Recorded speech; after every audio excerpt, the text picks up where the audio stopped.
Ricardo Vargas entrou em sua própria mansão, e o silêncio o agrediu como um golpe físico.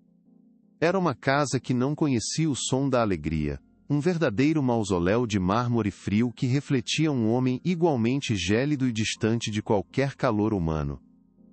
Naquele dia, porém, algo quebrou a quietude opressiva. Risadas de criança, genuínas e altas, ecoando pelo corredor principal, um som quase alienígena naquele ambiente. Ele franziu a testa, uma mistura de confusão e irritação, com a invasão sonora em seu santuário de ordem e controle. O som vinha da cozinha, um lugar que raramente visitava. Movido por uma curiosidade que o surpreendeu, ele caminhou lentamente, e o que viu o deixou paralisado por um instante.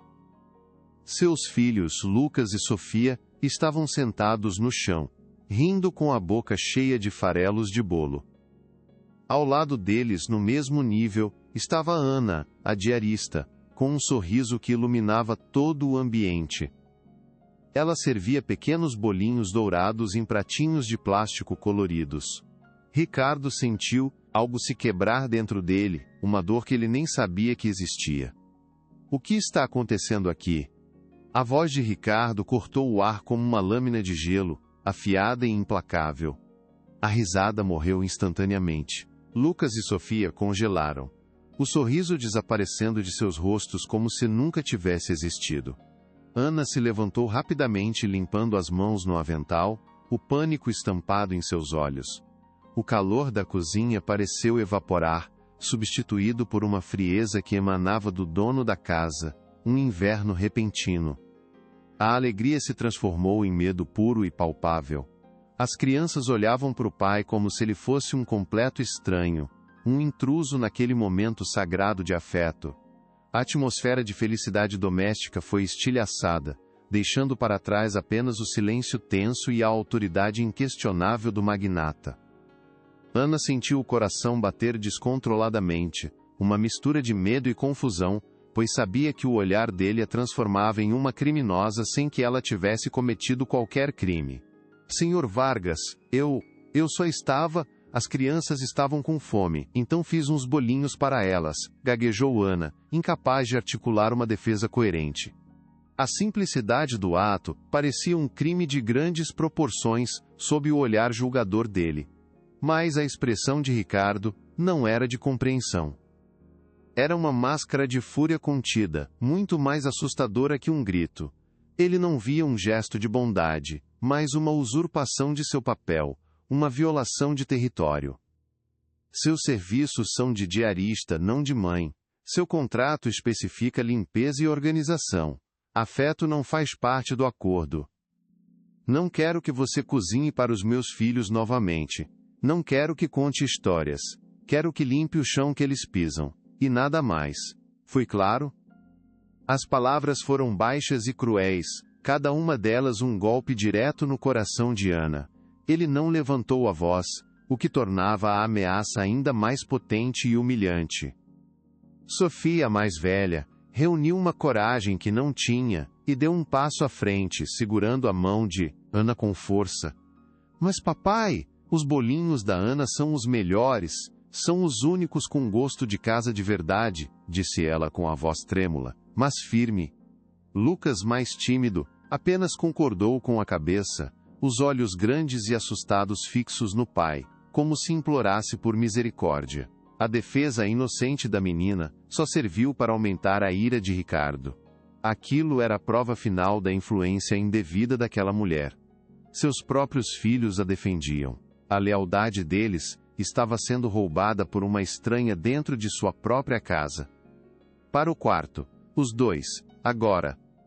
A ordem foi final, inegociável. Ele nem mesmo olhou para as crianças, seu olhar ainda fixo em Ana, como um predador que não desvia o foco da presa. Elas recuaram, lançando um último olhar de desculpas antes de subirem as escadas em silêncio. A casa voltou a mergulhar em sua quietude habitual, mas agora era uma quietude pesada, carregada de ressentimento e medo. Sozinha com ele na cozinha, Ana sentia-se pequena e completamente exposta. O cheiro dos bolinhos ainda estava no ar, um fantasma da alegria que fora brutalmente expulsa. Ricardo se aproximou, e ela instintivamente deu um passo para trás, esbarrando na bancada fria. A partir de amanhã, a governanta, Dona Helena, irá supervisionar seu trabalho de perto. Qualquer desvio das suas funções, por menor que seja, resultará em sua demissão imediata. Estamos entendidos?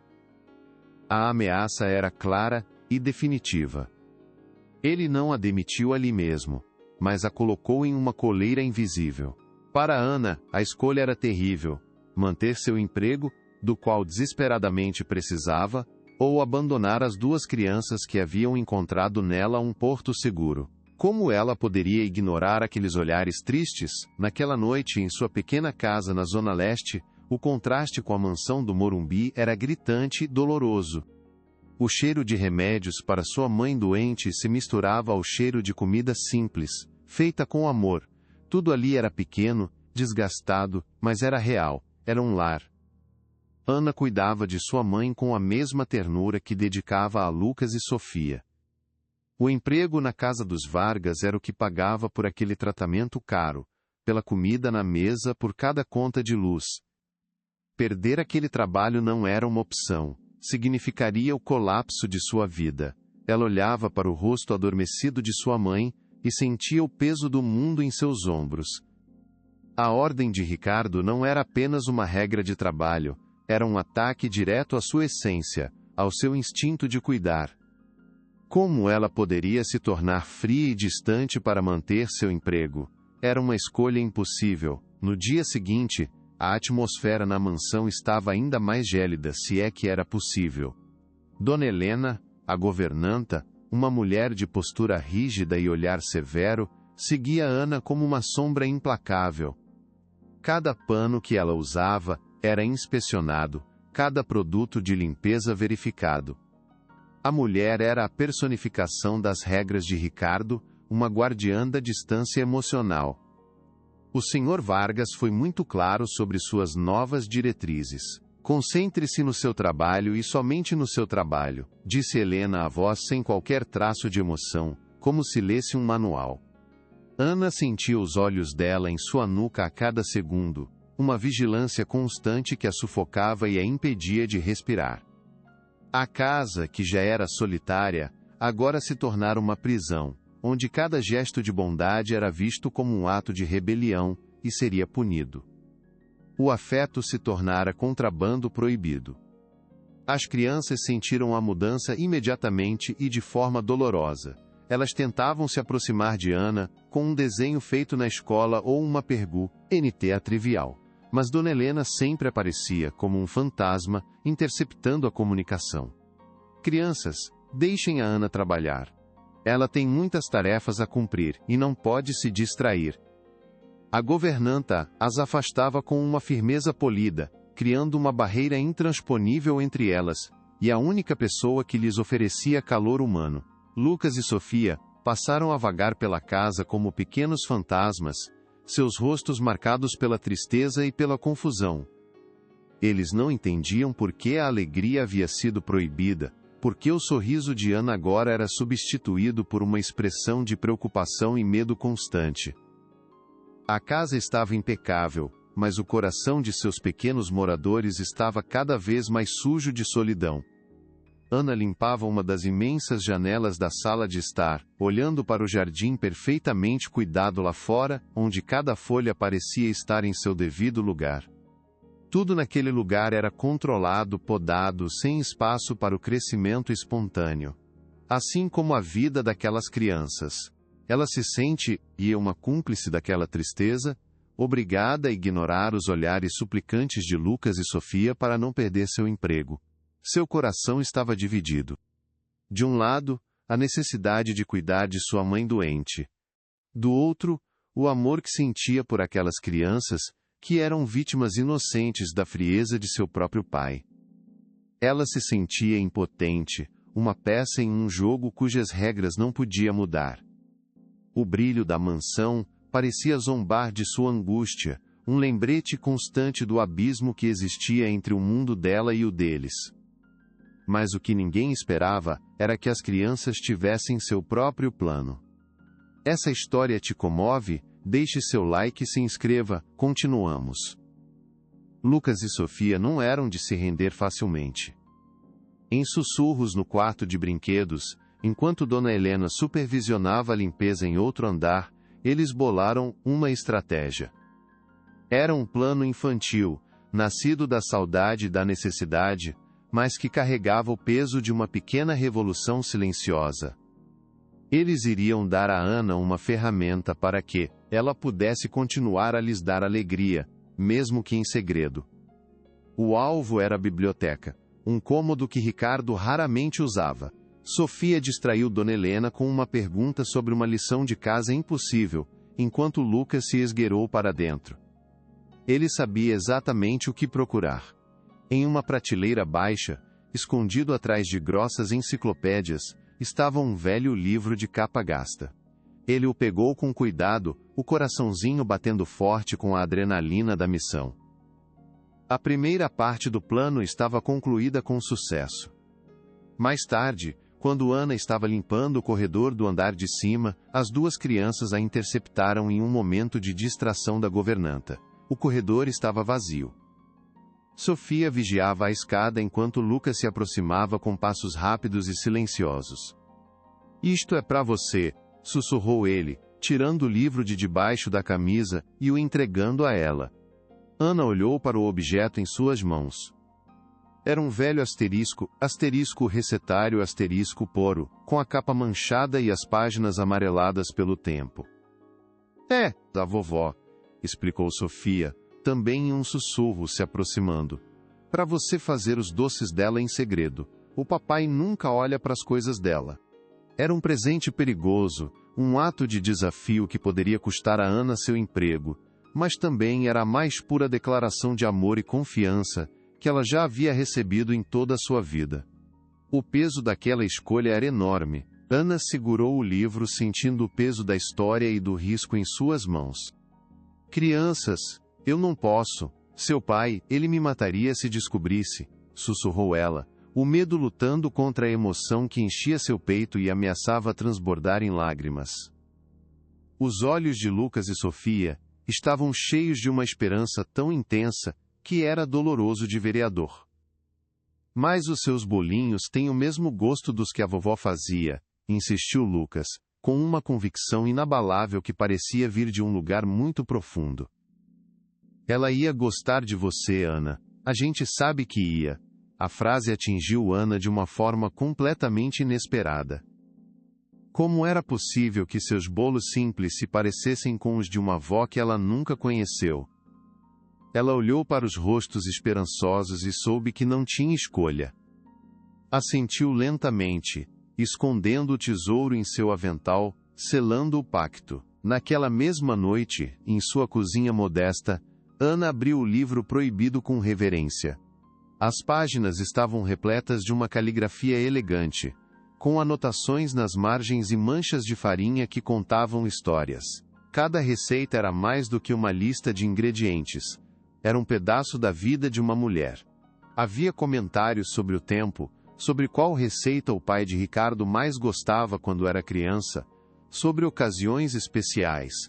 Era um diário de afeto, um registro de amor servido em forma de açúcar e manteiga. Ana sentiu uma conexão imediata e poderosa com aquela mulher desconhecida. Ela percebeu que não estava apenas cozinhando, estava resgatando uma memória perdida, mantendo um legado vivo. Ela estava prestes a descobrir um segredo muito maior do que imaginava, escondido naquelas páginas. Enquanto isso, na mansão, Ricardo não conseguia dormir.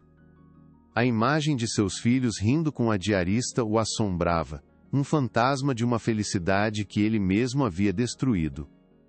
Em vez de consertar, ele fez o que sempre fazia. Reforçou o controle. Pegou o telefone e ligou para a governanta, mesmo sendo tarde da noite, sem se importar com o horário. "Helena, quero que observe cada passo dela. Quero relatórios diários. Qualquer desvio, qualquer conversa que não seja estritamente profissional. E ela está na rua." "Entendido?" A voz de Ricardo era desprovida de emoção, um comando de um general para seu soldado. Do outro lado, a resposta de Dona Helena foi igualmente fria e eficiente. Sim, senhor Vargas, pode deixar. Nada escapará à minha atenção. A aliança estava selada, uma frente unida para policiar o afeto e garantir que a mansão permanecesse um lugar de silêncio e ordem. Ignorando o perigo crescente, Ana começou sua operação secreta. Em sua própria casa, ela assou a primeira receita do livro, biscoitos de canela. O aroma que encheu seu pequeno apartamento era de pura nostalgia e esperança, um cheiro que parecia pertencer a outra vida. No dia seguinte, escondeu os biscoitos em um pequeno pote dentro de sua bolsa, sentindo-se uma contrabandista. O medo era constante, um nó em seu estômago, mas a imagem do sorriso que veria no rosto de Lucas e Sofia era um combustível mais poderoso. Aquele pequeno ato de desobediência era sua forma de lutar, de dizer que o amor não podia ser controlado por contratos ou ameaças. Era uma pequena revolução de farinha e açúcar, uma guerra silenciosa, travada dentro daquela casa fria. Ela estava disposta a correr todos os riscos por eles. O momento da entrega foi rápido e arriscado, exigindo precisão militar. Enquanto Dona Helena estava ao telefone no escritório, falando com algum fornecedor, Ana encontrou Sofia no corredor. Para você e seu irmão. Comam escondido e não deixem farelos, sussurrou, passando o potinho para a menina com agilidade. Os olhos de Sofia brilharam com gratidão e cumplicidade. Obrigada, Ana. Você é a melhor. Ela sussurrou de volta antes de correr para o quarto, apertando o pote contra o peito como se fosse o tesouro. Aquele pequeno momento de triunfo, aquela troca secreta, deu a Ana a força de que precisava para continuar. Era um elo invisível que nem Ricardo nem Helena podiam ver ou quebrar. A alegria das crianças era sua recompensa, e valia todo o risco que estava correndo. Mas por quanto tempo conseguiria manter aquele segredo? Dona Helena era mais esperta do que Ana imaginava, seus sentidos aguçados por anos de serviço. A governanta começou a notar detalhes sutis que passariam despercebidos por outros. Um farelo de biscoito no tapete do quarto das crianças. Um leve cheiro adocicado nas roupas deles quando voltavam da escola. E, o mais importante, uma nova luz nos olhos de Lucas e Sofia. Um brilho secreto que não existia nos dias anteriores. Sua suspeita foi crescendo, transformando-se em uma certeza silenciosa e perigosa.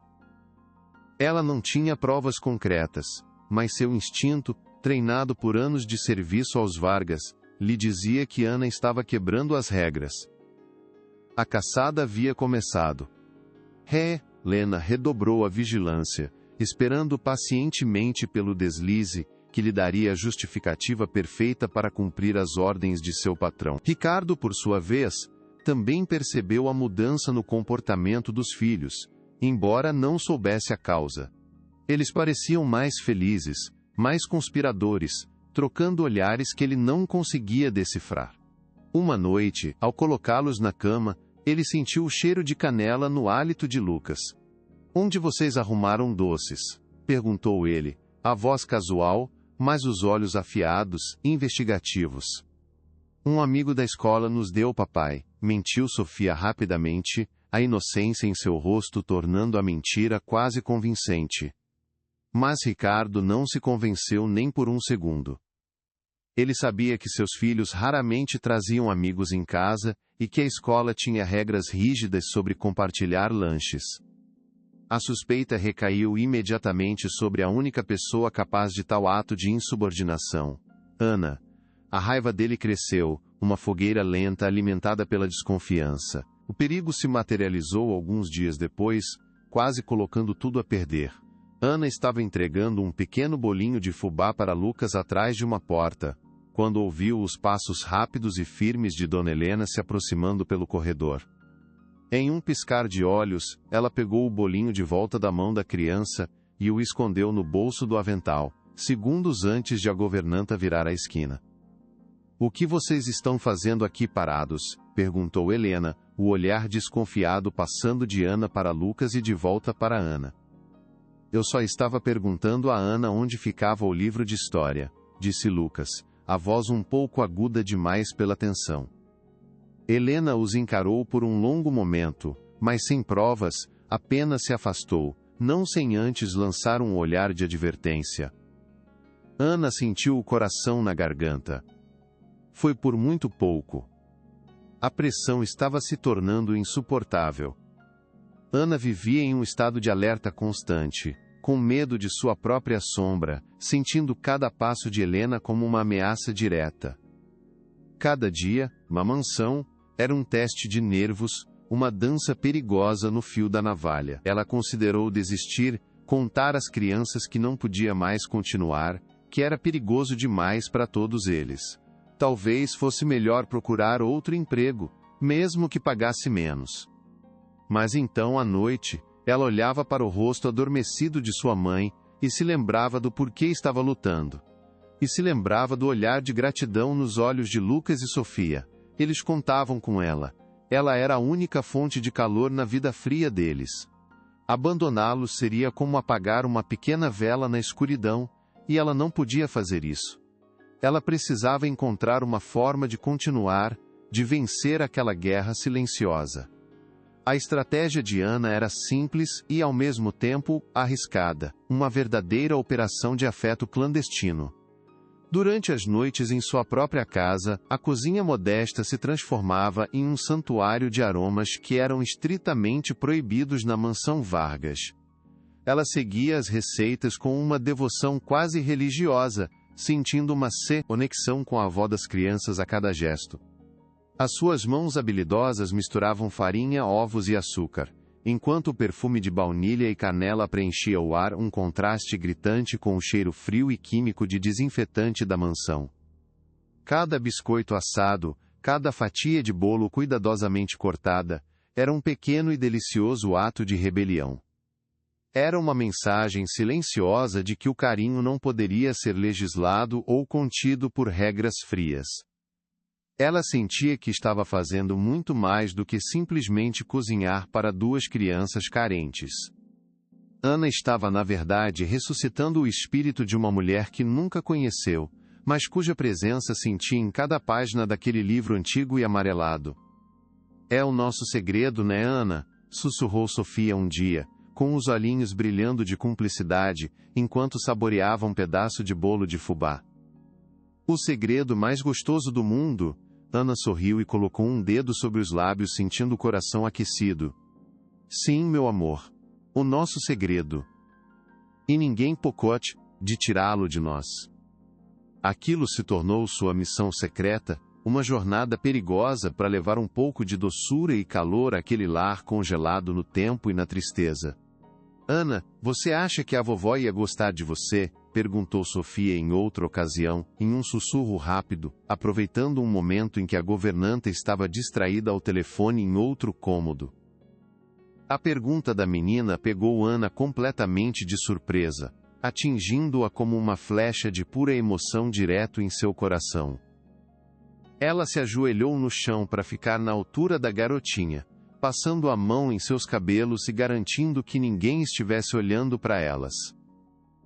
Aquele pequeno momento de confiança era precioso e precisava ser protegido a qualquer custo, pois era a prova de que seu plano estava funcionando de uma maneira muito mais profunda do que imaginava. O que ela responderia? "Eu acho que sim, meu amor, tenho certeza que sim", respondeu Ana, com a voz embargada pela emoção contida. "Eu acho que nós duas teríamos muito sobre o que conversar." Pelo que sinto lendo as anotações dela, sua avó parecia ser uma mulher muito especial, cheia de amor para dar. A resposta sincera pareceu satisfazer a pequena, que deu um sorriso cúmplice, e a abraçou rapidamente antes de se afastar. Aquela breve e intensa interação deu a Ana a força que precisava para continuar. Ela não estava apenas alimentando as crianças com doces proibidos. Ela estava honrando uma memória esquecida, mantendo viva a única fonte de verdadeiro calor que aquela família um dia conheceu. O perigo, no entanto, era bastante real, e tinha um nome e um rosto. Dona Helena. A governanta parecia ter um sexto sentido apurado para a desordem, e o afeto crescente de Ana pelas crianças era, aos seus olhos, a maior e mais perigosa das desordens. Ela começou a fazer inspeções surpresa na bolsa de Ana quando ela chegava, e principalmente quando saía, sempre sob o pretexto de novas e rigorosas regras de segurança da propriedade. Ela estava determinada a encontrar qualquer vestígio de desobediência, qualquer prova que pudesse usar para expulsar aquela mulher que, em sua visão, ameaçava a ordem que ela tanto se esforçava para manter na casa. A caçada havia começado. Com uma atenção minuciosa, Helena verificava as lixeiras dos quartos das crianças, procurando por migalhas, guardanapos ou embalagens suspeitas que pudessem incriminar a diarista. Ana sentia o cerco se fechando ao seu redor, a rede de vigilância se apertando a cada dia que passava, tornando sua missão ainda mais difícil. O jogo de gato e rato se tornou mais intenso e perigoso, exigindo cada vez mais criatividade e coragem da parte dela e também das crianças, que agora eram suas pequenas e leais cúmplices. A imensa mansão havia se transformado em um verdadeiro campo de batalha silencioso, onde as únicas armas eram olhares furtivos, sussurros secretos e o aroma revelador de bolos. Um dia, enquanto folheava o livro em busca de inspiração para a próxima fornada secreta, Ana notou algo que não tinha visto antes. Em uma receita de pão de ló, ao lado da lista de ingredientes, havia uma frase escrita com uma caligrafia um pouco trêmula, quase como um desabafo. Para quando o coração dói mais que e o corpo. A verdade adoça, mas primeiro queima. A frase era profundamente enigmática, poética, e parecia completamente fora de lugar em um simples livro de receitas. Aquilo definitivamente não era uma dica de culinária para deixar o bolo mais fofo. Era algo muito mais profundo, uma mensagem vinda do passado. Aquela anotação era um segredo, um desabafo sussurrado apenas para as páginas confidentes daquele livro. Ana sentiu um arrepio percorrer sua espinha. Que verdade era aquela, tão poderosa a ponto de adoçar e queimar ao mesmo tempo? E que dor era tão grande e insuportável a ponto de precisar ser registrada ali, entre as medidas de ovos e farinha? Aquela foi a primeira pista concreta de que o livro guardava muito mais do que apenas segredos de confeitaria da avó de Lucas e Sofia. Era, na verdade, a chave para desvendar um mistério familiar doloroso e bem guardado, e Ana sentiu que tinha responsabilidade de descobrir o que era. Ricardo, por sua vez, estava cada vez mais mergulhado em seu trabalho, usando as longas horas no escritório como uma fortaleza para se proteger de suas próprias emoções confusas e do vazio de sua casa. Ele via a mudança sutil no comportamento de seus filhos, ouvia os sussurros que cessavam abruptamente no instante em que ele entrava em um cômodo, e isso o irritava de uma forma que ele não conseguia compreender. Ele não entendia a natureza daquela nova e estranha lealdade que as crianças demonstravam, mas a via como uma afronta, uma traição à sua autoridade como pai. Ele sentia que estava perdendo o controle de sua própria família. Uma noite, ele tentou uma aproximação desajeitada, tentando se conectar da única maneira que sabia, através de coisas materiais. Lucas, seu aniversário está chegando. O que você gostaria de ganhar? Um novo videogame? Um drone de última geração? Ele falou sem muito entusiasmo, os olhos ainda presos em um relatório sobre a mesa. Peça o que quiser, filho. O que for. O menino, no entanto, olhou para ele com uma seriedade impressionante, que não condizia com sua pouca idade, e o desarmou completamente. Seus olhos pareciam carregar uma sabedoria antiga, uma tristeza que Ricardo nunca havia notado antes, e sua resposta o abalaria profundamente. Eu queria um bolo, disse Lucas, a voz baixa mas firme, cortando o silêncio do escritório. Um bolo de verdade, um bolo igual ao que a Ana faz escondido pra gente. A resposta, em sua simplicidade, foi como um soco no estômago de Ricardo. Não era sobre o presente, mas sobre o que ele representava. Era a prova incontestável de que ele estava perdendo seus filhos para uma estranha, uma simples diarista, dentro das paredes de sua própria casa. O afeto deles não podia ser comprado com drones ou videogames. Estava sendo conquistado com farinha, açúcar e um tipo de atenção que ele, o pai, nunca soube como dar. A primeira humilhação de Ana foi íntima, calculada e extremamente cruel, desferida longe de qualquer possível testemunha. Dona Helena a encurralou na lavanderia, um cômodo pequeno e abafado nos fundos da mansão, o lugar perfeito para uma emboscada. Eu sei o que você está fazendo, disse a governanta, a voz baixa e sibilante como a de uma serpente, sem fazer nenhum rodeio. Ana sentiu o sangue gelar em suas veias, o coração batendo descontroladamente contra o peito. Não sei do que a senhora está falando, respondeu ela, tentando manter a compostura, embora soubesse exatamente qual era o assunto. A governanta sorriu friamente. Não se faça de idiota comigo, garota, continuou Helena, aproximando-se ainda mais, invadindo seu espaço pessoal. O cheiro de canela que você tenta disfarçar. Os sorrisos secretos que você troca com as crianças. Você está desobedecendo a uma ordem direta e clara do Sr. Vargas. Ana permaneceu em silêncio, paralisada pelo medo e pela audácia daquela mulher. Pensa que eu não sei? Eu sei de tudo o que acontece nesta casa. Sou os olhos e os ouvidos do patrão. E ele não vai gostar nada de saber dessa sua pequena rebelião doce. A ameaça era clara, e Ana sabia que Helena era perfeitamente capaz de cumpri-la. A governanta então desferiu o golpe final, mirando no ponto mais vulnerável de Ana. Um passo em falso, uma única migalha de prova, e você não só perderá seu emprego, como vou garantir pessoalmente que seu nome entre na lista negra de todas as agências de São Paulo. Helena fez uma pausa dramática, saboreando o medo nos olhos de Ana. Você nunca mais vai conseguir trabalho em uma casa de família. Pense na sua mãe doente. Quem vai pagar pelos remédios dela quando você estiver no olho da rua? A menção à sua mãe foi o golpe mais baixo e doloroso de todos, uma crueldade que ultrapassava qualquer limite. Ana saiu da lavanderia sentindo-se violada, as palavras venenosas de Helena ecoando em sua mente. A ameaça envolvendo sua mãe a deixou profundamente abalada, mas, em vez de esmagá-la, acendeu uma chama de raiva justa dentro de seu peito. Aquilo não era mais apenas sobre fazer bolos para duas crianças solitárias, agora, era sobre lutar contra a crueldade e a frieza de um sistema opressor que, e viu o afeto como uma infração grave. Ela não iria se render. Ela não iria desistir. Pelo contrário, a ameaça de Helena apenas fortaleceu sua determinação para descobrir todos os segredos daquela família. Naquela noite, ela voltou ao livro, não para cozinhar, mas para procurar mais pistas, mais respostas. A frase enigmática, sobre a verdade que queima, a guiou em sua busca.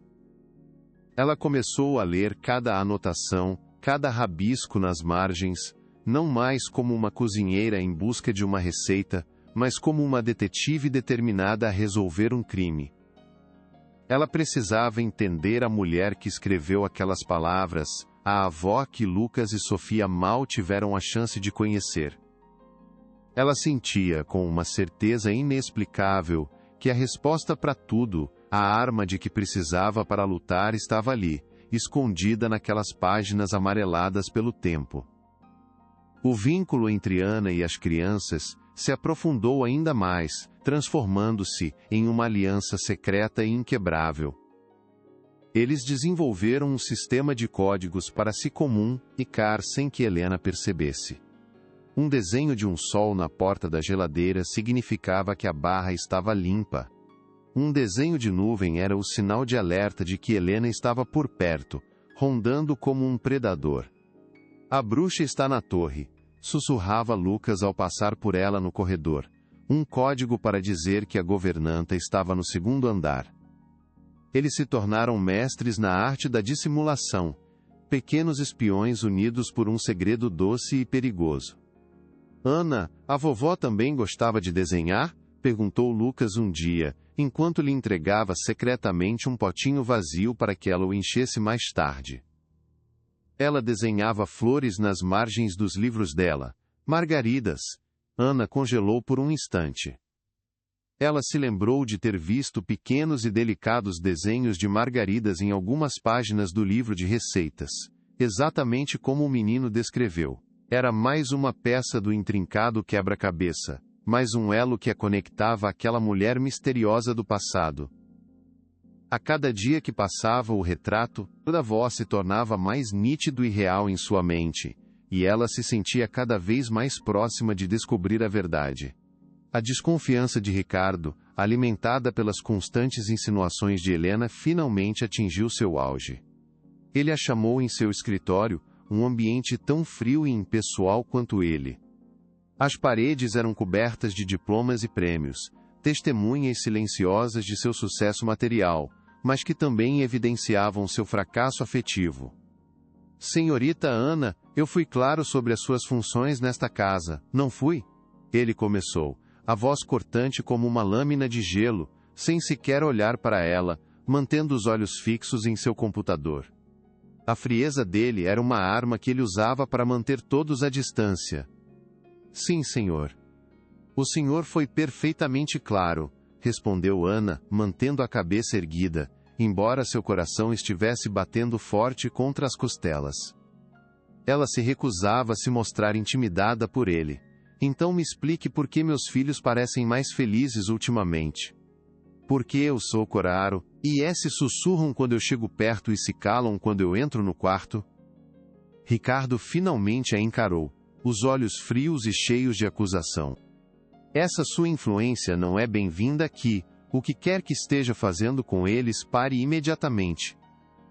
Ele se levantou e caminhou lentamente em sua direção, como um predador estudando sua presa antes de dar o bote final. Ele parou a poucos centímetros dela, olhando-a de cima a baixo com desprezo.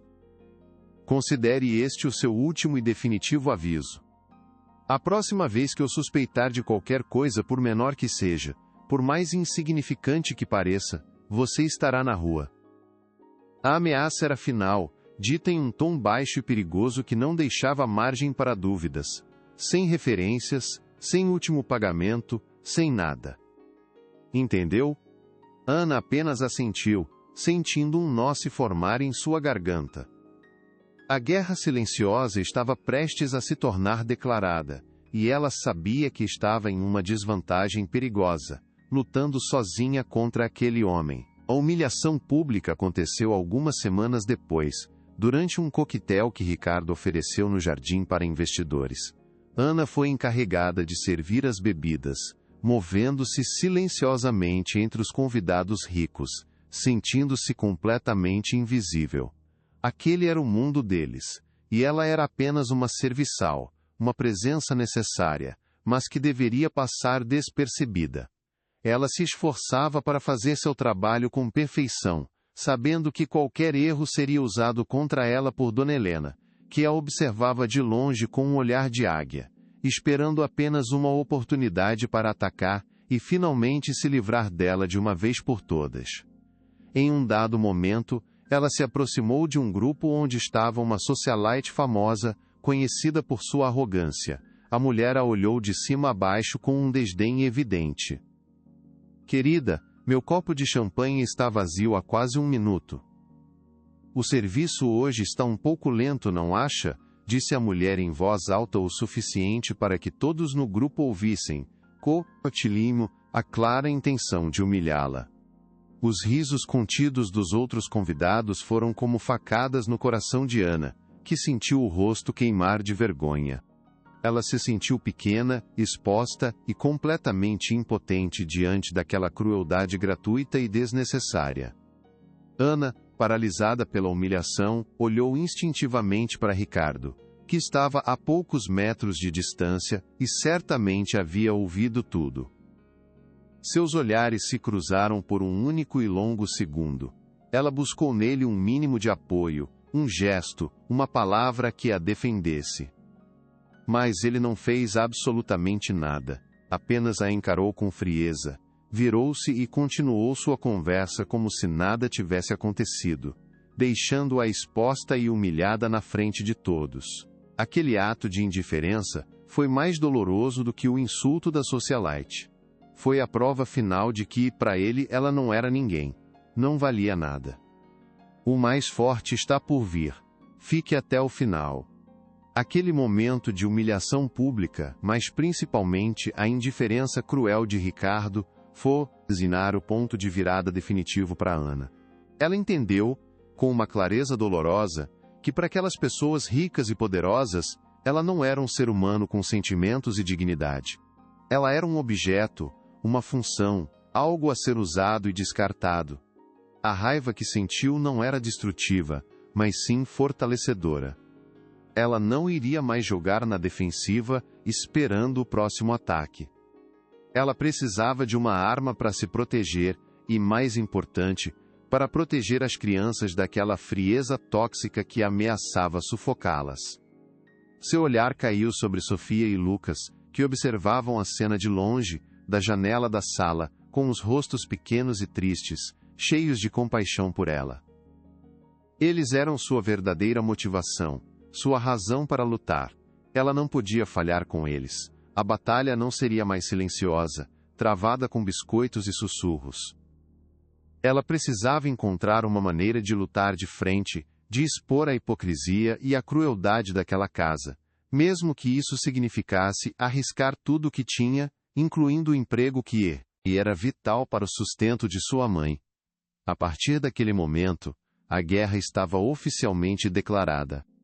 Naquela mesma noite, impulsionada pela adrenalina da injustiça, Ana voltou a analisar o asterisco recetário asterisco.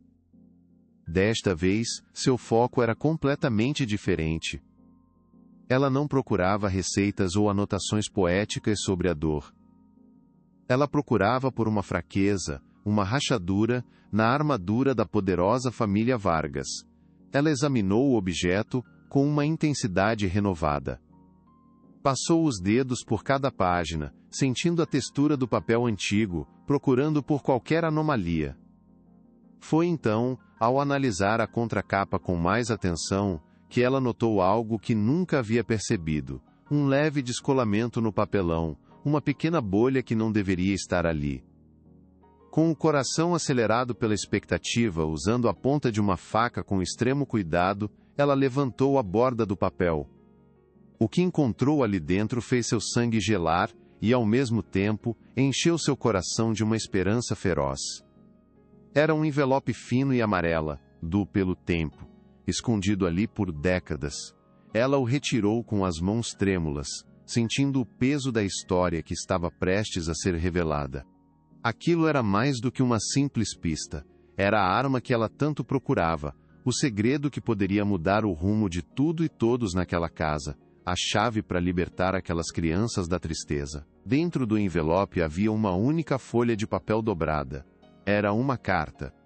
A caligrafia era a mesma das anotações do livro, elegante e um pouco trêmula, como se tivesse sido escrita com o coração na mão. Ana começou a ler, e as palavras a transportaram para o passado, para a dor de uma mulher aprisionada em uma gaiola de ouro. A carta não era para um amante. Era endereçada ao seu único filho, a um pequeno Ricardo. Era uma carta de despedida, cheia de amor, arrependimento e um aviso terrível sobre o futuro que o esperava naquela casa. Nela, a avó das crianças falava de seus sonhos de abrir uma confeitaria. Sonhos que foram brutalmente esmagados pelo marido, o pai de Ricardo, um homem tão controlador e frio quanto o próprio filho havia se tornado. Ela falava de como o amor era visto como fraqueza. E, no final, revelava um segredo financeiro devastador, uma prova de que ela havia tentado garantir um futuro diferente para o filho, um futuro que lhe foi roubado. Ana agora tinha em mãos uma bomba, uma verdade capaz de destruir a família Vargas ou, talvez, de salvá-la de si mesma. Enquanto Ana descobria a verdade, Ricardo era assombrado por fragmentos de memória que não conseguia entender. O cheiro de canela que o irritava tanto agora, de repente lhe trouxe um flash de sua infância. Sua mãe, sorrindo para ele, tirando biscoitos quentes do forno. Ele balançou a cabeça, tentando afastar a imagem. Essas memórias eram fraquezas, sentimentos que ele havia aprendido a suprimir há muito tempo. Mas elas continuavam voltando, cutucando sua consciência. Especialmente depois de ver o olhar de profunda decepção em seus filhos durante o coquetel. A muralha de gelo ao redor de seu coração começava a rachar. Pela primeira vez em muitos anos, Ricardo se sentiu completamente perdido. O domínio que ele tanto valorizava estava escapando por entre seus dedos. Ele não entendia o que estava acontecendo dentro de sua própria casa, com sua família, nem dentro de seu próprio coração. E isso o assustava mais do que qualquer crise financeira. Ele estava enfrentando um inimigo que não podia intimidar ou comprar, suas próprias emoções reprimidas. O passado, que ele pensava estar enterrado, estava voltando para cobrar seu preço, e ele não sabia se estava pronto para enfrentar aquela dívida antiga e dolorosa. Helena, sentindo que estava perdendo o controle, decidiu jogar sua cartada final. Ela não tinha provas contra Ana, então resolveu fabricá-las. Senhor Vargas, disse ela, abordando-o em seu escritório. Perdoe a minha ousadia, mas a influência da nova diarista me preocupa. As crianças estão diferentes, desafiadoras. Ricardo a olhou cansado. O que você sugere, Helena? A governanta sorriu sutilmente.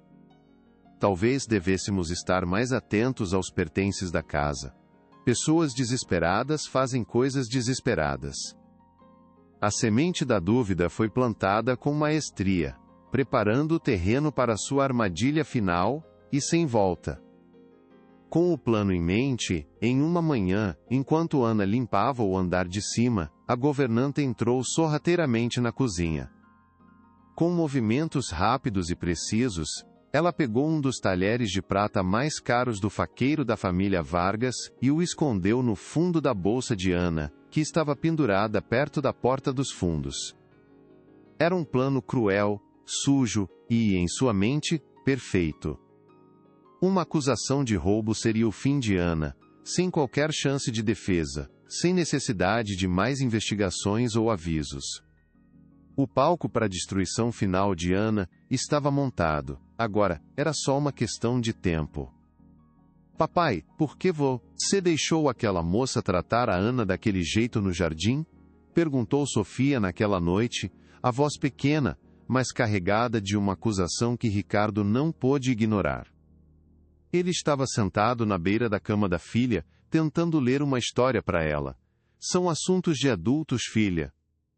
Você ainda não entenderia, ele respondeu de forma automática. A desculpa padrão. Mas Sofia não era mais a mesma criança. Eu entendo que não foi justo. Você nem a defendeu, papai. Você ficou quieto, insistiu a menina, os olhos fixos nos dele, cheios de uma decepção que o cortou profundamente. Você deixou todo mundo rir dela, a vovó teria defendido, concluiu a menina, virando o rosto para o travesseiro. A menção à sua mãe o atingiu como um raio. Como Sofia podia saber disso? Como ela podia invocar a memória de uma mulher que mal conheceu com tanta certeza e convicção? Ele se sentiu completamente exposto, julgado e condenado pelos olhos inocentes de sua própria filha. Naquele momento, ele percebeu que seu quajo ceretero, o silêncio no jardim, não foi um ato de neutralidade, mas sim de covardia, uma falha que seus filhos viram e que ele jamais esqueceria. O que ele estava se tornando? Ana sabia que a carta que encontrara era uma bomba-relógio. Revelá-la ao mundo poderia destruir a reputação da família Vargas, mas também poderia ser a única coisa capaz de salvá-la. A carta continha a prova de que a avó havia deixado um fundo secreto, um pequeno patrimônio separado das garras do marido, destinado a um futuro negócio de confeitaria. Um dinheiro que o pai de Ricardo escondeu e que Ricardo muito provavelmente nem sabia que existia. Era a herança de um sonho, não de dinheiro, Ana agora tinha o poder de expor a mentira sobre a qual aquela família foi construída. Ela poderia mostrar ao mundo que a matriarca dos Vargas não era a socialite vazia que todos pensavam, mas uma mulher com sonhos, esmagada pela frieza do marido. No entanto, usar essa informação a colocaria em um perigo ainda maior. Ricardo poderia acusá-la de chantagem, de ter forjado a carta. As consequências poderiam ser devastadoras para ela e sua mãe. Que escolha ela deveria fazer? O risco era enorme, mas a possibilidade de fazer justiça pela memória daquela mulher e de libertar aquelas crianças daquela prisão de tristeza era ainda maior.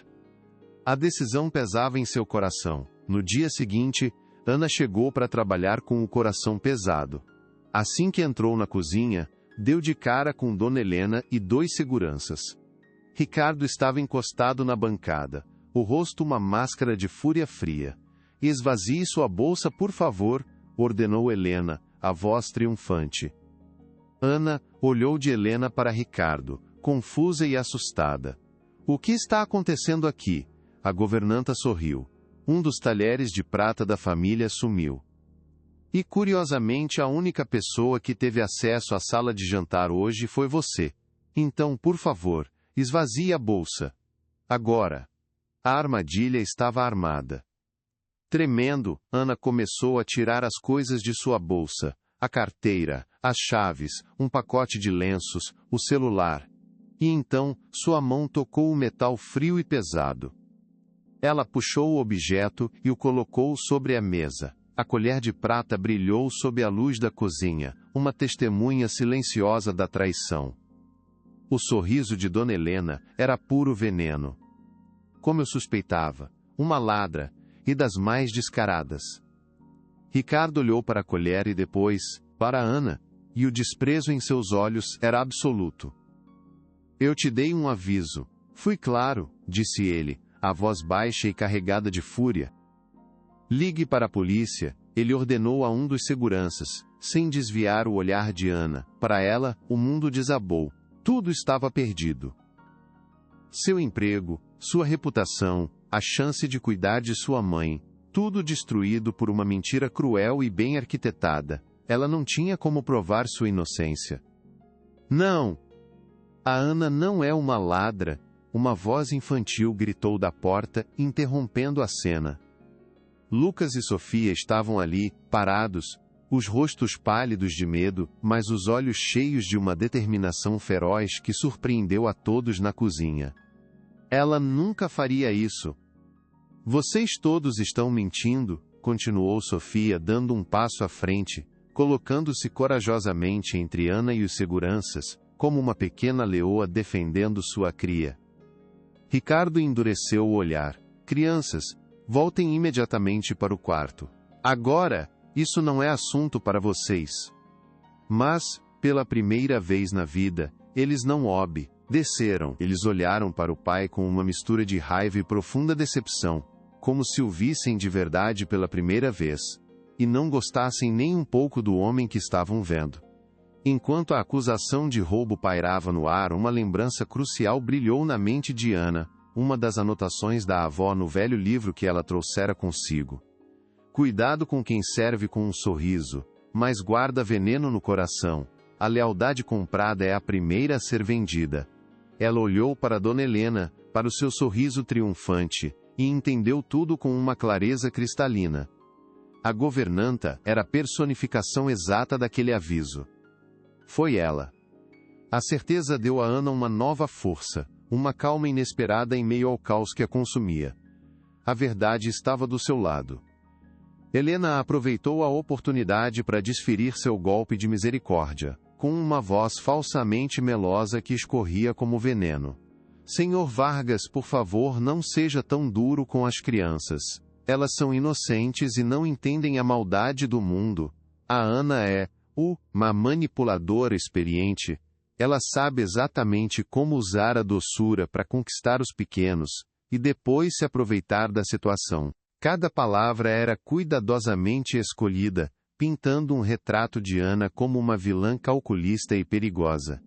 Ricardo, já predisposto a acreditar no pior, Absorveu a calúnia como se fosse a mais pura verdade, e seu rosto se fechou ainda mais. Ele deu a ordem final com uma frieza cortante. Levem esta mulher daqui, e chamem a polícia imediatamente, como eu já mandei. Contudo, no momento em que um segurança tocou no braço de Ana, Sofia fez o inesperado, num gesto de puro desespero que calou a todos. Ela correu e se agarrou com força nas pernas da diarista, o rosto pequeno inundado de lágrimas e soluços que partiam o coração. Não, ninguém vai levar a Ana. Se ela for embora, eu vou junto com ela. Eu não fico nesta casa sem ela, gritou a menina, com a voz embargada pelo pânico. O desespero de Sofia era tão autêntico, tão visceral, que Ricardo paralisou por um instante, uma pequena e incômoda rachadura se formando em sua fachada de indiferença e controle. Aquilo não era uma birra infantil. Era um grito de dor vindo da alma profundamente solitária de sua própria filha. Ele percebeu, talvez pela primeira vez, que a conexão entre seus filhos e aquela mulher era algo que seu dinheiro e sua autoridade não podiam comprar, nem destruir. Aquele amor genuíno era um poder que ele não compreendia. O ato de desespero das crianças não foi suficiente para salvar Ana da demissão, mas a poupou da humilhação de ser entregue à polícia. Ricardo, talvez sentindo uma primeira e minúscula pontada de dúvida ou simplesmente querendo evitar um escândalo ainda maior na frente dos filhos, dispensou os seguranças com um gesto brusco. Saia da minha casa. Agora, ele disse, a voz ainda dura, mas sem a ameaça anterior. Ana lançou um último olhar de dor e carinho para Lucas e Sofia, e saiu, levando apenas sua bolsa vazia e a dignidade ferida. Nos dias que se seguiram, a vida na mansão tornou-se um deserto emocional, silencioso e frio. Lucas e Sofia se recusaram a falar com o pai ou com Helena, trancados em um luto teimoso. Ricardo tentou preencher o vazio com presentes caros, mas foi repelido com uma firmeza surpreendente. Nós não queremos coisas, papai. A gente queria a Ana de volta. Enquanto isso, Ana estava no fundo do poço, enfrentando a fase mais sombria de sua vida. Sem emprego, com o nome manchado por uma acusação falsa, e as contas médicas de sua mãe se acumulando como uma montanha de preocupações, o desespero ameaçava engoli-la por completo.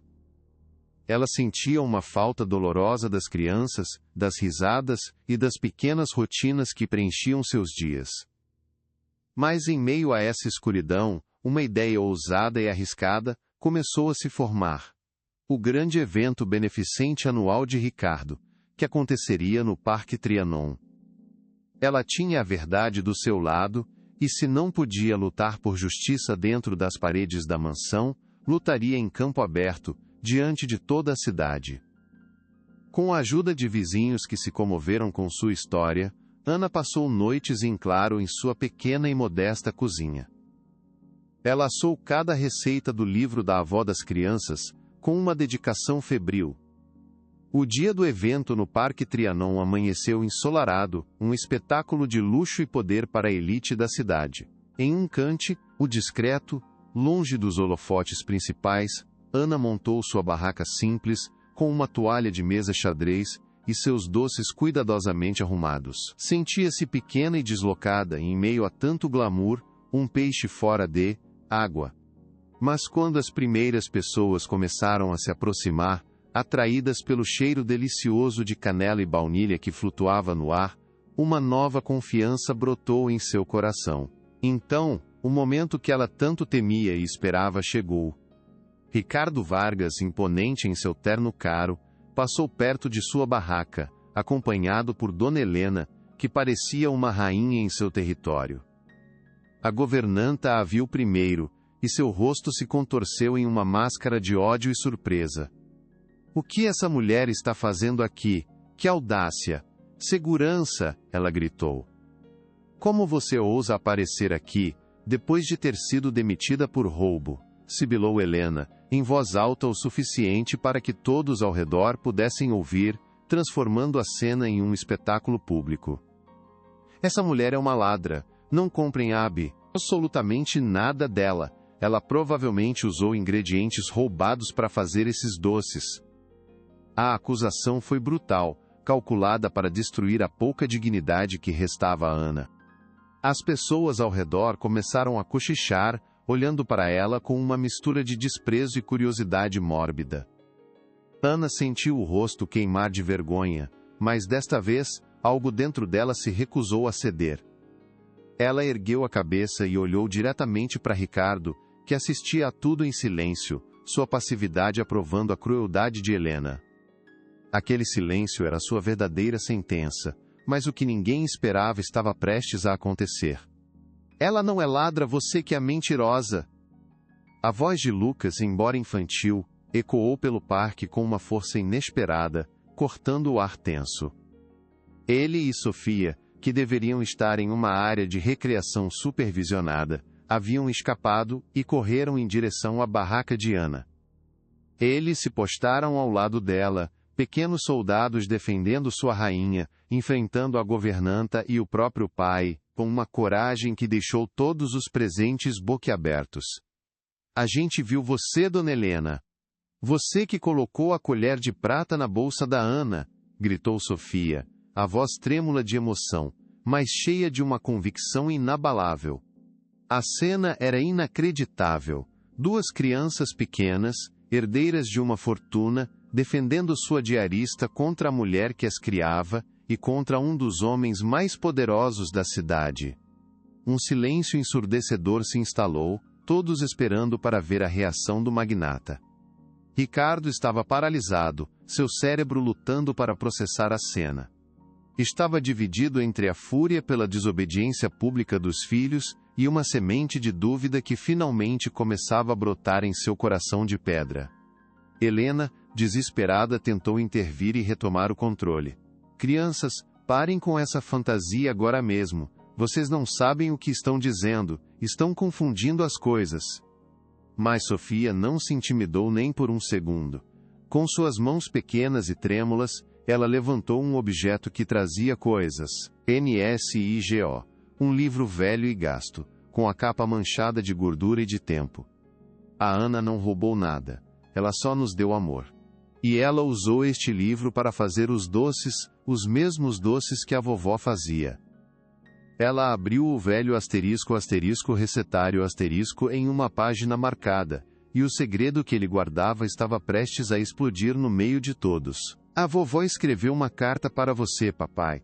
Uma carta que ela escondeu bem aqui, dentro do livro, disse Lucas, a voz mais calma agora, pois sentia que a verdade estava próxima. Sofia, com uma seriedade impressionante para sua idade, começou a ler a carta em voz alta. Sua voz infantil, mas surpreendentemente clara e firme, carregou as palavras de sua avó por todo o parque, sendo imediatamente capturada pelos microfones da imprensa que agora se aglomeravam famintos ao redor da pequena barraca. Meu querido Ricardo, se você está lendo isto, é porque algo deu muito errado em nossos planos. Eu guardei este dinheiro para nós, para que pudéssemos fugir e abrir nossa própria confeitaria, longe da frieza e da crueldade de seu pai. Ele sempre viu nosso amor como uma fraqueza. Não deixe que ele transforme seu coração em pedra, como tentou fazer com o meu. As últimas palavras da carta pairaram no ar, carregadas de uma emoção profunda. O amor, meu filho, nunca é uma fraqueza. É a única coisa que realmente importa neste mundo. A revelação foi uma bomba atômica emocional. A história que todos conheciam, da socialite fútil que abandonou a família, desmoronou em segundos, revelando uma verdade trágica de amor e sonhos esmagados. Ricardo cambaleou para trás, como se tivesse levado um soco no estômago. Aquelas palavras, escritas pela sua mãe décadas atrás, atravessaram sua armadura de gelo e atingiram em cheio o menino solitário que ele um dia foi. Memórias reprimidas vieram à tona com a força de uma avalanche. O cheiro dos bolos de sua mãe, seu sorriso gentil, a tristeza profunda em seus olhos nos últimos meses. Tudo fazia sentido agora, a frieza de seu pai, a sua própria frieza. Ele olhou para Ana, e não viu uma funcionária, mas um espelho do sofrimento de sua mãe. Se esta história tocou seu coração, compartilhe para que chegue a mais pessoas. Dona Helena ficou pálida como um fantasma, o veneno de seu rosto dando lugar ao pânico puro e absoluto. A verdade exposta não apenas inocentava Ana de forma irrefutável, mas também a incriminava diante de centenas de testemunhas. Sua lealdade nunca fora a Ricardo, mas ao sistema opressor e desumano criado pelo pai dele, do qual ela se beneficiava. Sem conseguir dizer uma única palavra, sob os olhares de desprezo e julgamento da multidão, ela se virou e tentou desaparecer no meio das pessoas. Sua fuga, no entanto, foi patética e curta. Os seguranças de Ricardo, agora com um novo e claro alvo, a interceptaram discretamente, mas com firmeza. Seu longo reinado de terror e ordem na mansão havia chegado a um fim humilhante e definitivo. O castelo de cartas que ela construiu com tanto cuidado por tantos anos, desmoronou com o sopro da verdade. Ricardo se aproximou lentamente da barraca, o corpo tremendo. As lágrimas, que ele não derramava desde a infância, escorriam livremente por seu rosto, lavando anos de frieza e solidão. Ele se ajoelhou na frente de seus filhos, sem se importar com as câmeras, ou com os olhares chocados da alta sociedade. "Me perdoem", ele sussurrou, a voz completamente quebrada pela emoção. "Me perdoem por ter sido surdo e cego. Por não ter ouvido vocês." Ele os abraçou com uma força desesperada, como se quisesse recuperar todo o tempo perdido. Então, ainda de joelhos, ele olhou para Ana. Seus olhos não continham mais desprezo, mas uma profunda e avassaladora gratidão. "Você me devolveu meus filhos. E me devolveu a memória da minha mãe. Eu não sei como posso reparar o mal terrível que eu te fiz." Ana, também chorando, apenas assentiu. A cena dramática no parque se tornou o assunto mais comentado da cidade em questão de minutos. As manchetes dos jornais do dia seguinte não falavam do sucesso do evento de caridade, mas da história emocionante da diarista corajosa e do milionário que chorou em público, implorando pelo perdão de seus filhos. A reputação de Ricardo, que ele tanto se esforçou para construir como a de um homem implacável, foi demolida e reconstruída naquela tarde. Ele não era mais visto como um magnata intocável, mas como um homem falho e, finalmente, humano. Mais tarde, quando a multidão começou a se dispersar, ele fez a Ana a pergunta que martelava em sua mente. "Como você sabia que os bolos tinham exatamente o mesmo gosto dos da minha mãe?" Ana sorriu em meio às lágrimas. "Eu não sabia, mas o Lucas sentiu. O amor tem um sabor que a gente nunca esquece." A reação da multidão foi uma onda de emoção e solidariedade. As pessoas, que momentos antes olhavam Ana com desconfiança e desprezo, agora a cercavam com admiração e carinho. Socialites que a esnobariam em qualquer outra circunstância, faziam fila para comprar seus doces não por caridade, mas por um respeito genuíno e profundo. A pequena barraca de Ana, antes um ponto insignificante no evento, tornou-se o coração pulsante de tudo.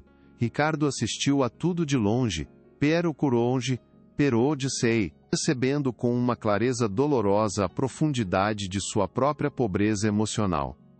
Ele, com toda a sua fortuna, só inspirava medo ou inveja. Ana, com sua simplicidade e sua verdade, tocava o coração das pessoas. Ela possuía uma riqueza que ele jamais teve. Ele passou a vida construindo muros de mármore ao redor de si mesmo, apenas para descobrir que estava preso em sua própria fortaleza de solidão. "Papai, você vai deixar a Ana voltar para casa com a gente, não vai?" perguntou Lucas, puxando a manga do paletó caro de seu pai. A pergunta era simples, direta e carregada de toda a esperança do mundo. Ricardo se agachou para ficar na altura do menino, olhando-o nos olhos. "Não, filho", respondeu ele, com uma suavidade que surpreendeu a todos, e por um instante o sorriso de Lucas vacilou, temendo o pior. Ela não vai voltar como diarista. Ela vai voltar como parte da nossa família, se ela quiser, claro. A proposta era muito mais do que um pedido de desculpas. Era um convite para reconstruir tudo do zero, sobre novas fundações de afeto, confiança e respeito. O que você vai fazer agora? Perguntou ele a Ana, momentos depois.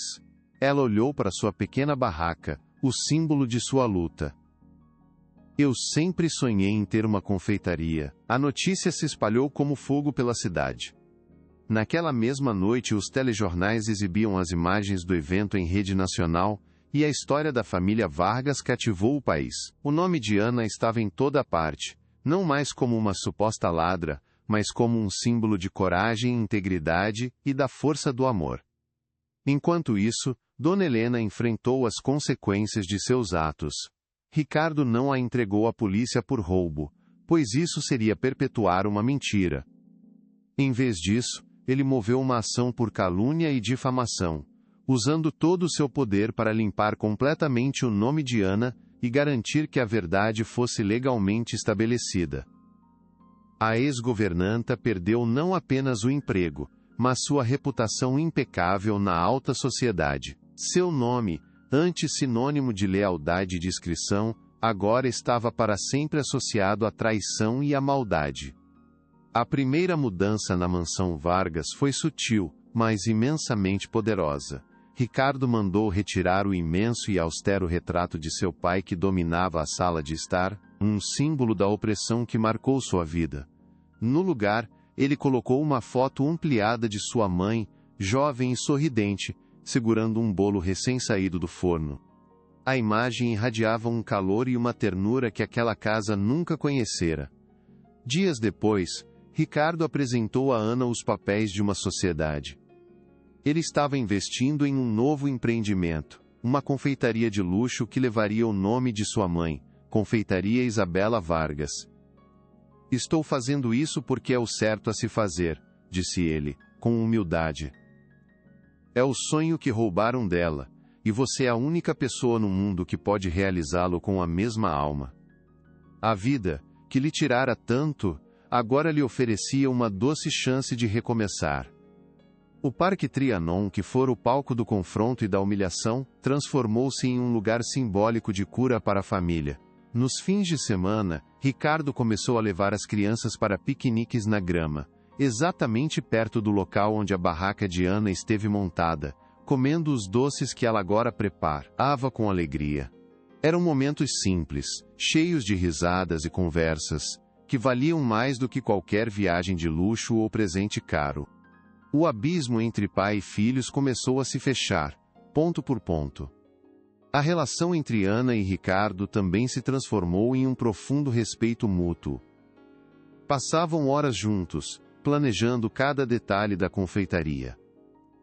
Ele admirava a paixão e o talento dela. Ela descobriu um homem vulnerável e gentil por baixo da armadura de magnata. Uma amizade sólida e improvável estava sendo construída.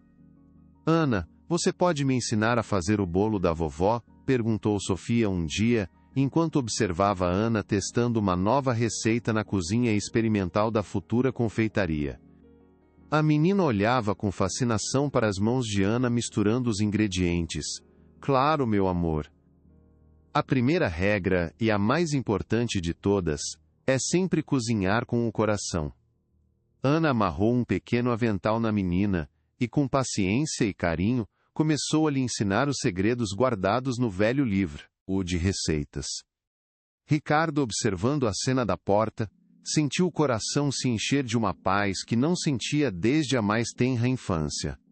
A imagem de sua filha com as mãos sujas de farinha, aprendendo as receitas de sua mãe com a mulher que salvou sua família, era a prova viva de que o ciclo de dor havia sido quebrado para sempre. A inauguração da confeitaria Isabela Vargas foi um evento que parou a cidade muito mais do que o coquetel beneficente.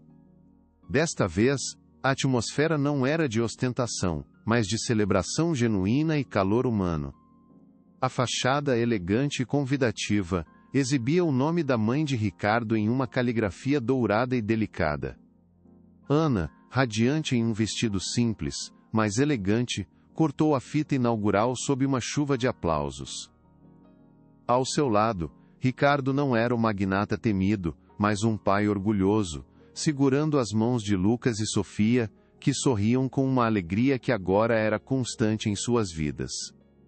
Aquele não era apenas o início de um negócio de sucesso, era a ressurreição de U.M. Sonho, e a prova de que as segundas chances, por mais improváveis que pareçam, realmente existem. Eu gostaria de dedicar este momento a todas as mulheres cujos sonhos foram silenciados, disse Ana, em um breve e emocionante discurso para a imprensa e os convidados.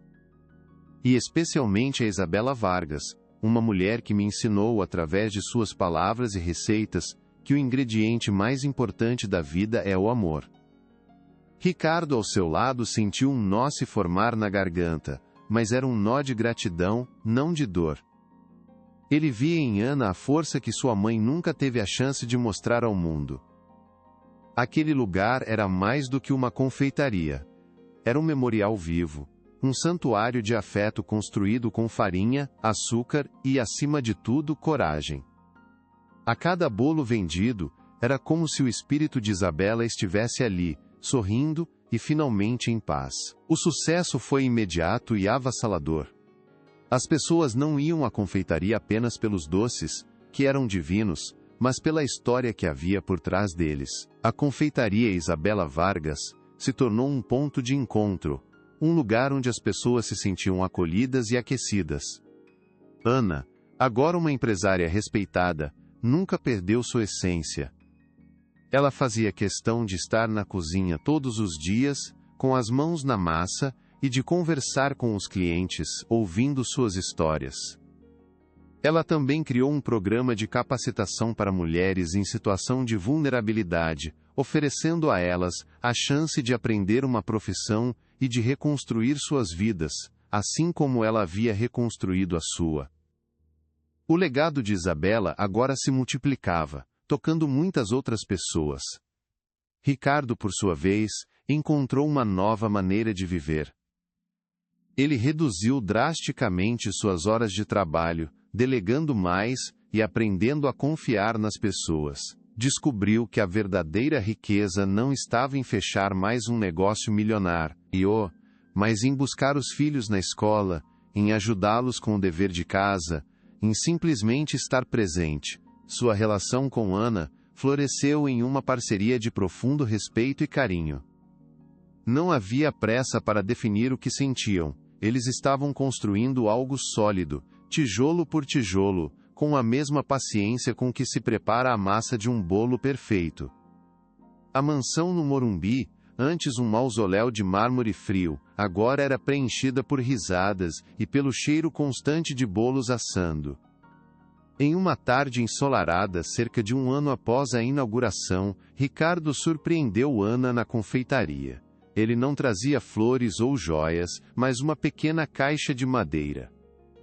Dentro, havia um único objeto, um batedor de ovos antigo, feito de prata, com as iniciais IV gravadas no cabo. Era da minha mãe. É a única coisa que guardei dela além das memórias ruins, disse ele, a voz embargada. Acho que agora está com a pessoa certa. Foi um gesto simples, mas que carregava o peso de uma vida inteira. Ana pegou o objeto com reverência, e seus dedos se tocaram. Naquele instante, eles souberam que o futuro era um livro em branco, pronto para ser preenchido com uma nova receita, a receita deles. As crianças se tornaram aprendizes entusiasmadas na cozinha. Lucas descobriu que tinha um talento especial para decorar bolos, enquanto Sofia adorava experimentar novos sabores, sempre com o caderno da avó em mãos. Ana, a vovó ficaria tão orgulhosa de nós, não é? Perguntou Sofia um dia, o rosto todo sujo de chocolate. Ana sorriu e a abraçou. Tenho certeza que sim, meu amor. Ela está sorrindo para nós lá do céu. A mansão Vargas não era mais um lugar de regras rígidas e silêncio opressor. Agora, Era um lar de verdade, onde as paredes ecoavam alegria e o cheiro de felicidade era uma constante, misturando-se ao aroma de baunilha e canela que vinha da cozinha, o verdadeiro coração daquela casa. A mãe de Ana, com o tratamento de primeira qualidade pago por Ricardo, se recuperou de forma surpreendente. Ela passa a ajudar na confeitaria, cuidando do caixa e recebendo os clientes com um sorriso que era a marca registrada da família.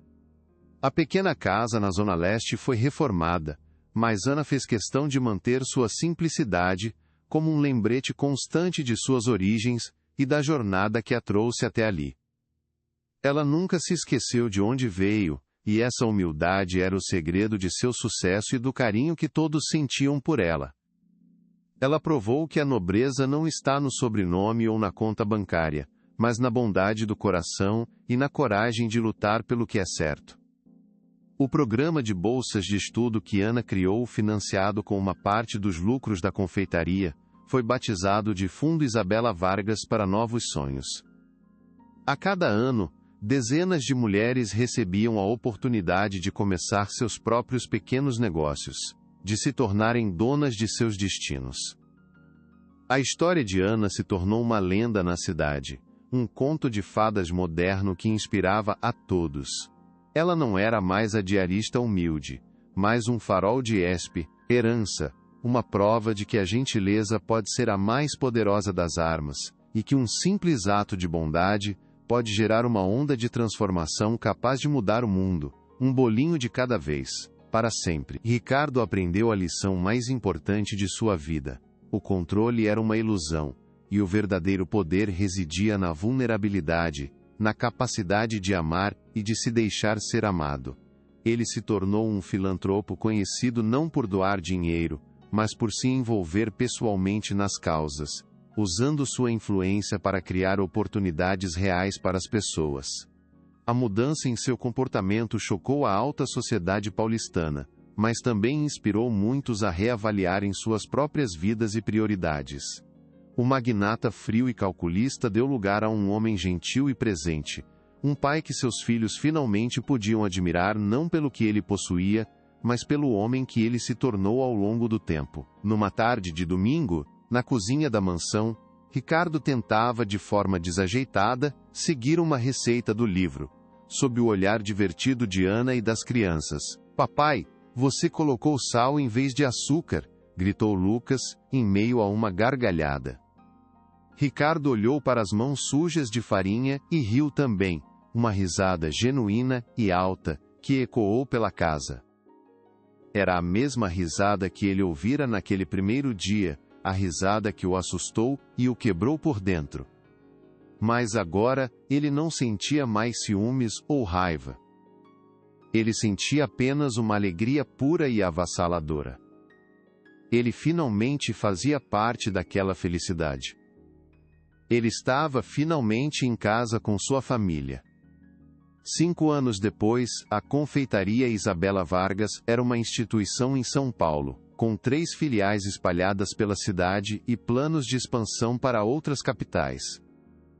Os doces de Ana haviam ganhado prêmios nacionais e internacionais, mas o maior prêmio para ela era ver o salão sempre cheio de famílias rindo, de amigos se encontrando, de pessoas compartilhando momentos de doçura. Aquele lugar era muito mais do que um negócio. Era uma comunidade, um refúgio de afeto, em meio à agitação da metrópole, um lugar onde todos eram bem-vindos e tratados com o mesmo carinho, independentemente de quem fossem ou de onde viessem, pois ali todos eram iguais. Ana, agora uma das empresárias mais admiradas do país, continuava a dar aulas de confeitaria para crianças nos fins de semana. Seus alunos mais dedicados eram Lucas e Sofia, pré-adolescentes que já criavam suas próprias receitas. Ricardo nunca perdia uma aula, não como o dono, mas como um pai coruja, observando com um sorriso sereno a família que o amor e um velho livro de receitas lhe devolveram. Ele aprendeu que a vida não se mede em contratos ou fortunas, mas nos pequenos momentos de felicidade. O verdadeiro luxo não estava no poder, mas na riqueza de um coração nobre e no calor do afeto que ele é capaz de oferecer, provando que a maior herança é o amor.